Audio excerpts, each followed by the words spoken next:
Subscribe to the channel and comment down below saying I subscribed to enter this month's shoutout giveaway. Now, this video doesn't just go for GTA. This goes for every M-rated game out there, pretty much. I'm so tired of parents taking to the internet for honest reviews on games that are rated M for mature when they're looking for a game for their kid. You will never find one that fits your exact needs.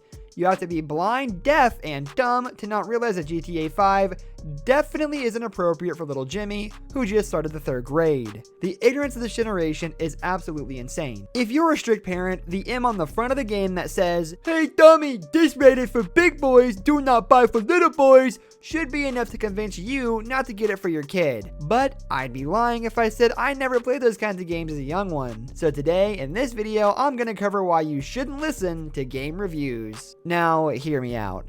Some reviews can be helpful. It's mostly from the people who are literally paid to write reviews for games though. Unless they're IGN, who say literally anything and everything about the game's reviews. It's tough to find a good, honest opinion, and honestly as a parent, in this day and age, a lot of games really shouldn't be bought for someone's 12-year-old kid. I know, you're calling me a fake gamer. But listen, I said it's not appropriate. Who's ever cared about it being appropriate? What it breaks down to as a parent is how you want to raise your kids. Do not go to the internet for parenting advice for gaming or tips.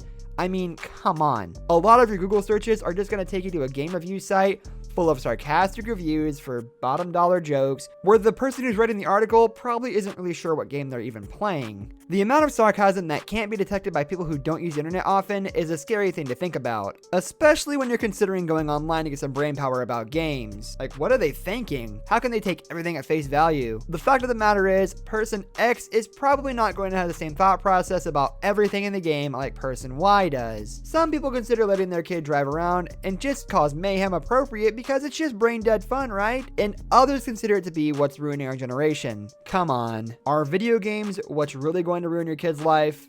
Not you and Tom getting a divorce for the 3rd time, Karen.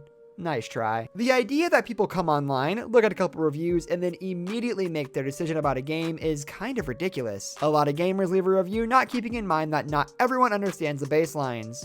I mean, GTA is obviously a given, seeing as how it's named after a crime. But games like Red Dead Redemption 2, it's just a cool cowboy game with a cool name, right? Oh, look, this guy said he had fun catching outlaws in the world. What a great game to buy for my child.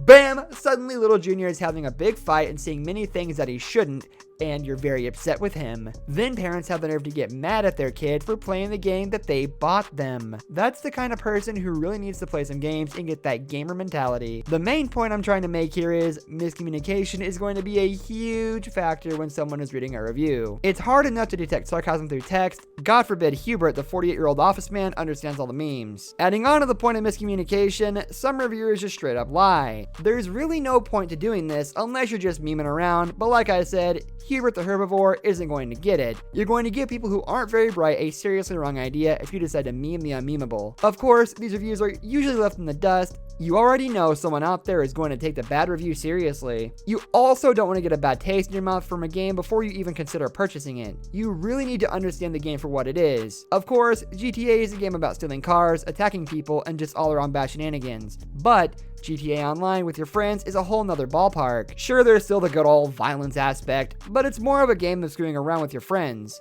No one should ever take a review at face value. It's like following a rumor with no backup evidence at school or work. You'll most likely just be led in a circle and left in the dust when it comes to actually knowing your stuff. So you might be asking yourself, what can you do to get an honest opinion on a game? Well, just get involved, man. Watch videos on the game, watch videos on past iterations of the game. Heck, even just playing some of the game would give you a pretty good idea of what's going on. If you truly want to understand something before you buy it, do your research. Study for the quiz, otherwise you'll fail. That's going to do it for today's video, however. I noticed you made it all the way to the end. Great job. Thanks for watching. If you enjoyed, leave a like on the video.